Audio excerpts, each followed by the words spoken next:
Olá, turma! Sejam bem-vindas e bem-vindos de volta à disciplina IF 036, Laboratório de Física 1. Lembrando que estamos na atividade 2 da unidade 1 e eu sou o professor Hélio Molizani. Hoje falarei com vocês sobre a atividade experimental 2, que é referente à análise gráfica de dados para o movimento retilíneo uniforme. O nosso experimento, esse segundo experimento, é para a determinação da função horária dos espaços para um corpo em movimento retilíneo e uniforme. Bom, essa já é a nossa segunda atividade experimental, então é o segundo relatório que vocês irão fazer. E então vocês já sabem um pouquinho da estrutura. A estrutura continua a mesma e eu deixei um roteiro para vocês como modelo, né, em formato Word, em formato DocX, para que vocês possam construir aí o relatório de vocês. Mas não se preocupem, vocês não precisam necessariamente usar esse modelo de relatório. Vocês podem fazer um outro em outro material. E se vocês tiverem alguma dificuldade de preencher o relatório digitalmente, né, vocês também podem fazê-lo à mão, mas aí depois precisam tirar uma foto, gerar um arquivo em JPEG ou em PDF para anexar na tarefa para que a gente possa corrigir.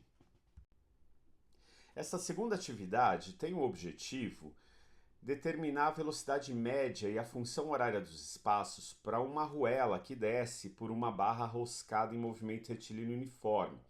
Então a atividade ela é muito semelhante ao que fizemos como exemplo nas aulas da atividade 2. Né? Lá ali a gente viu o movimento do Hélio, do personagem Hélio, e vocês vão fazer alguma coisa muito semelhante, só que agora é com uma arruela que desce por uma barra roscada.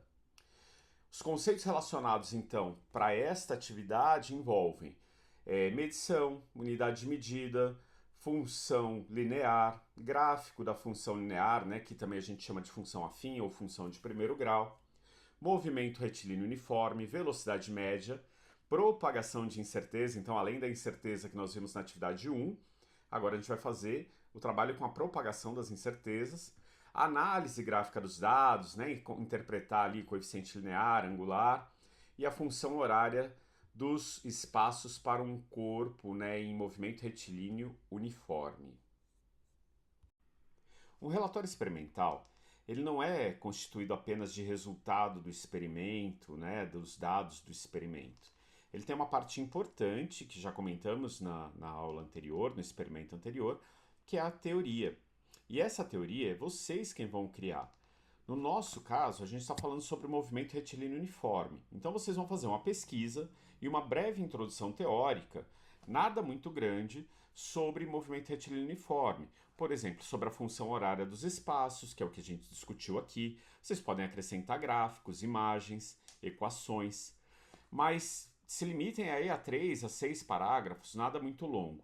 Importante também, não basta ser um copia e cola do que vocês viram na internet. Vocês têm que olhar, vocês têm que filtrar, vocês têm que elaborar algo baseado no que vocês estão procurando por aí, no que vocês estão pesquisando e estão lendo e aprendendo sobre o movimento retilíneo uniforme. Então, esse espaço, vocês vão colocar isso. Outra coisa importante, no relatório, no modelo de relatório que eu deixei para vocês, né, no arquivo em doc, existe aqui alguma, né, eu deixo aí uns lembretes para vocês em vermelho, destacados em vermelho. Apaguem isso, né, apaguem toda essa parte em vermelho, que é apenas um lembrete do que vocês precisam fazer naquele campo. Tá? Além da teoria, vocês também vão adicionar o material utilizado. E o que é esse material utilizado? Vocês vão listar tudo que foi usado para fazer o experimento. Ah, Hélio, mas a gente não fez o experimento, a gente está olhando o experimento que está na internet, é uma gravação. Tá, mas quais materiais precisariam para montar aquele experimento? Então, por exemplo, a gente está vendo aí o experimento que vocês vão ver hoje é de uma arruela descendo por uma barra roscada. Então, precisa ter a arruela, precisa ter a barra roscada. Tem informações sobre a arruela, tamanho, massa, diâmetro, tudo mais. Também vocês devem acrescentar, como vocês estão fazendo o experimento virtual, onde está o link para esse experimento. Então isso vocês vão colocar no material utilizado.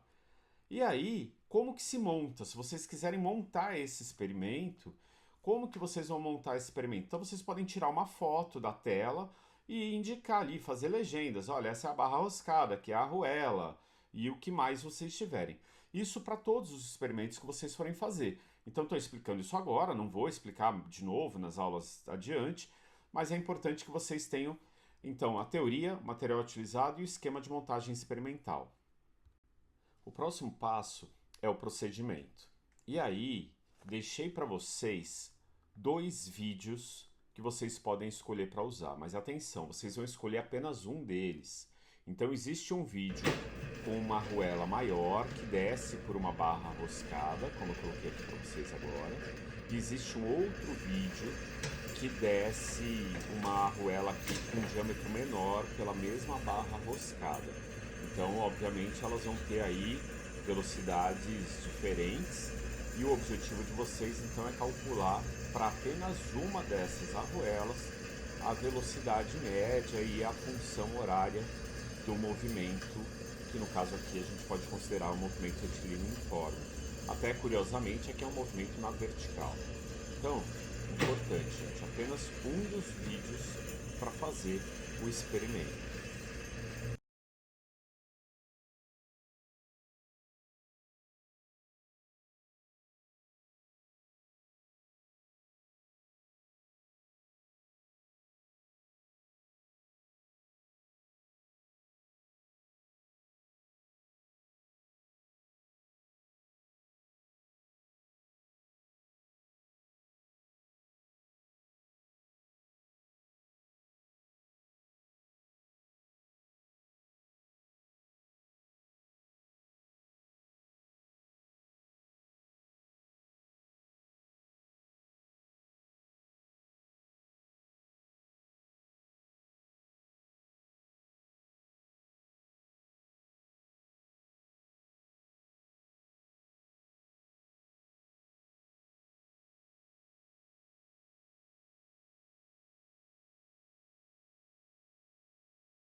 Bom, lembrando que os vídeos estão disponíveis no Moodle e também deixei no canal, no meu canal do YouTube. Então vocês podem pegar lá e procurar o canal do YouTube para baixar os vídeos ou para analisar os vídeos.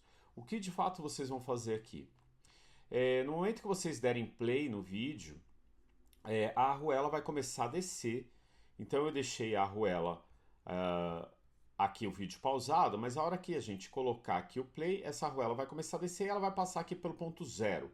Então essa é a nossa marcação do ponto zero, é quando vocês vão acionar o cronômetro. Então aqui vai ser no tempo zero, ponto zero. Quando ela percorrer toda essa parte aqui, essa faixa prateada tem 10 centímetros, então ela vai chegar na posição 10 centímetros. Depois ela vai chegar na posição 20 centímetros. Então, as faixas aqui, preta e prata, elas têm 10 centímetros de comprimento. Vocês vão marcar o tempo iniciando no zero e vão terminar a marcação no 80 centímetros, tá? Vão parar aqui no 80. A arruela vai continuar descendo aqui, mas essa última barrinha aqui não chega a ter 10 centímetros porque ela está rosqueada na base. Então ela tem um pouco menos de 10 centímetros. Então vocês vão parar a marcação aqui na última faixa, né, na penúltima faixa, que é 80 centímetros. Bom, o que que é importante aqui, gente? Eu não deixei para vocês, ó, obviamente, aqui o cronômetro. Então vocês vão usar o cronômetro que vocês quiserem, o relógio de vocês, vão marcar aí pelo celular, vão usar algum outro cronômetro, ou até mesmo quando vocês derem play no vídeo, vocês podem também acionar o cronômetro do próprio vídeo aqui, né? E ir pausando. Outra coisa importante, às vezes é difícil marcou do tempo do 0 ao 10. Se quiser, recomeça o vídeo e marca o tempo do 0 ao 20. Depois recomeça e marca do 0 ao 30. Então é importante que vocês tenham, no tempo 0 vai ter uma medida, no tempo 10 vai ter outra medida. É o tempo que a arruela levou para percorrer. Por exemplo, quando ela chega no 30 centímetros aqui, é o tempo que ela levou para percorrer do 0 até o 30. E aí então vocês vão partir para anotar esses dados e montar a tabela e terminar essa atividade do jeito que nós fizemos, né? Do jeito que nós montamos na aula, nos experimentos, na aula que nós tivemos aqui.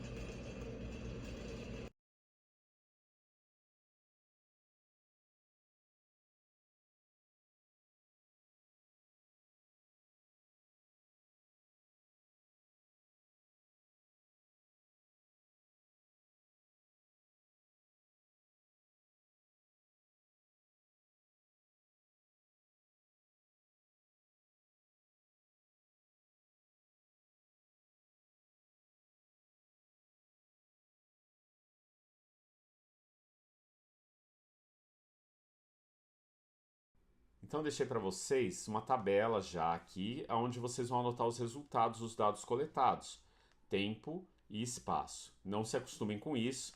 Os próximos relatórios, vocês quem tem que construir essa tabela. Vocês podem, obviamente, mudar a tabela aqui também, colocar outras cores e tudo mais. A ideia é que até o final da disciplina vocês estejam construindo o relatório de vocês na íntegra. Eu não vou entregar nada de modelo e vocês vão fazer isso na íntegra. Então aqui a primeira coluna tempo. E o que vocês vão colocar aqui? Tempo mais ou menos o valor da incerteza. Vai apagar esse valor da incerteza e vai colocar o resultado da incerteza. Essa incerteza depende do quê? Do cronômetro que vocês estão usando. O que vocês usaram para marcar o tempo? Ah, é um relógio, é o celular, é outro instrumento de medida? Qual que é a incerteza desse instrumento? Muitos instrumentos às vezes entregam, apresentam a incerteza deles, só que a maioria não. E aí o que nós vimos na atividade 1? Que a incerteza do instrumento pode ser considerada a metade da menor escala dele. Ou seja, se você está marcando o tempo, se o seu cronômetro marca o tempo com uma grandeza de 0,1 segundo, por exemplo, a metade de 0,1 é 0,05. Então essa vai ser a incerteza do seu cronômetro. Alguns cronômetros têm uma incerteza tem a menor escala como 0,2, marca de 0,2 em 0,2. Então a metade de 0,2 é 0,1. Aí essa é a incerteza dele. E aí a mesma coisa para o espaço. E aqui colocar a medida, né? Qual é a unidade de medida que vocês estão usando? Segundo? Milissegundo? Então vocês vão colocar aqui S. Vai apagar isso aqui que está escrito, né? Anotar a incerteza. Você apaga essa unidade de medida e vai colocar lá S, por exemplo, se for segundo. MS, se for milissegundo. Por aí vai. O espaço, a mesma coisa. O que a gente está usando? Nesse caso, eu já vou dar a dica para vocês aqui.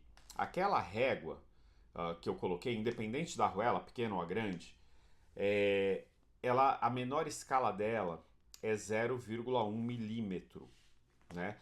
0,1 centímetro, desculpa, 0,1 centímetro, 1 milímetro. Então, a metade da menor escala para o espaço para a régua é 0,05 centímetros, tá? Então, se vocês forem calcular a velocidade em centímetro por segundo, a metade da menor escala da régua, que está lá no vídeo, é 0,05 centímetros. Então, já estou dando o resultado para vocês aqui da incerteza, que é o instrumento que eu passei para vocês. Então, ó, S mais ou menos 0,05, o que? Centímetro, se a gente estiver usando a escala em centímetro. Se quiser usar a escala em metro, aí vocês vão ter que fazer a conversão para metro, mas pode fazer em centímetro. E aí vocês vão colocar os resultados aqui. Então, no tempo zero, o espaço é zero. É aí que vocês vão acionar o cronômetro. Aí, de quanto em quantos centímetros está ali a escala? 10 centímetros, 20, 30, 40, 50, 60, 70 até 80. E aí vocês vão anotar o tempo correspondente a cada uma delas. Montado a tabela, vocês vão fazer o gráfico. E o gráfico o quê? Do espaço em função do tempo, como vimos em aula, como vimos no exemplo. Vão inserir linha de tendência, vão determinar a função horária dos espaços. Lembra que vocês têm que forçar a linha de tendência a passar no ponto 00. Aí vai depender se vocês estão usando o Excel, se vocês estão usando a planilha Google. Se for o Excel é mais fácil, você só clica ali para forçar a linha de tendência no ponto 00. Se for na planilha Google, vocês vão ter que usar aquela função Linest para poder forçar a linha de tendência aí no 00. Fez a linha de tendência, acha a função horária dos espaços. S é igual a alguma coisa vezes T, provavelmente mais zero, porque a gente quer que a posição inicial seja zero. E aí vocês vão então determinar a velocidade média, que é obtida a partir da função horária, e vão calcular a incerteza da velocidade média, como fizemos nas aulas anteriores. Então, gente, está com dúvida? Obviamente vai ter. Volta para as aulas anteriores, relembra lá o que foi feito e vocês vão aplicar para esse exercício aqui. Feito tudo isso, resultados. O que vocês vão apresentar como resultado? A função horária dos espaços obtida e também o resultado obtido para a velocidade média com a incerteza que vocês calcularam. Presta atenção, gente. Lembra do número de algarismos significativos, né? A incerteza, ela vai ter o quê? Ela só vai ter um algarismo significativo lá e a velocidade média tem que ter o mesmo número de casas decimais da incerteza, tudo bem? Então, é isso. E aí, então, o trabalho de vocês, o experimento de vocês, está feito. Para finalizar, vocês têm um campo de discussão e conclusão. Não tem que ser muito extenso, mas tem que ser bem assertivo. Então, faz uma discussão sobre os resultados que vocês obtiveram. Qual foi a função horária? Qual que é o significado físico do coeficiente da função? Lembra? Coeficiente angular, coeficiente linear, o que eles significam? Que tipo de movimento que é o que vocês viram aí para a arruela? Será que ele é de fato um movimento uniforme? A gente pode considerar ele como movimento uniforme? Tem algum tipo de imprecisão experimental? Tem algum tipo de incerteza, de erro? Onde estão essas possíveis fontes de erro? O que poderia ser feito para ter resultados mais precisos? O que a gente poderia melhorar no experimento para ter um resultado mais preciso? É uma discussão, uma conclusão. De novo, não precisa ser algo tão extenso, mas tem que justificar os resultados que vocês apresentaram ali. E, finalmente, referências. Que referências? A que vocês usaram. Então, tem essas que eu passo sempre no final de aula, alguma referência ou outra, o próprio material de aula que a gente usa, mas lembra que vocês foram buscar a teoria, vocês foram fazer pesquisa sobre teoria, então vocês vão acrescentar as referências utilizadas, aí procurem na ABNT como que vocês colocam a referência, tudo bem? Então, é isso. Assim o seu relatório foi finalizado, né? Então, gente, para terminar a nossa aula de hoje, essas dicas que eu passei para vocês, esse já é o segundo relatório experimental que vocês vão fazer. Não esqueça que todo relatório experimental tem que ter, no mínimo, objetivo, conceito relacionado, teoria, esquema de montagem experimental, material, procedimento, resultado, discussão, conclusão e referência, tá? Vocês podem usar o modelo do relatório que eu estou deixando para vocês no formato Google, mas vocês também podem usar o outro relatório, montar o relatório de vocês ou até fazer à mão e depois tirar uma foto e colocar para a gente na entrega da tarefa. E qualquer dúvida que vocês tenham, entre em contato através dos canais que a gente tem aí no Moodle, tudo bem? Então é isso, boa atividade para todos, boa atividade experimental e um bom relatório.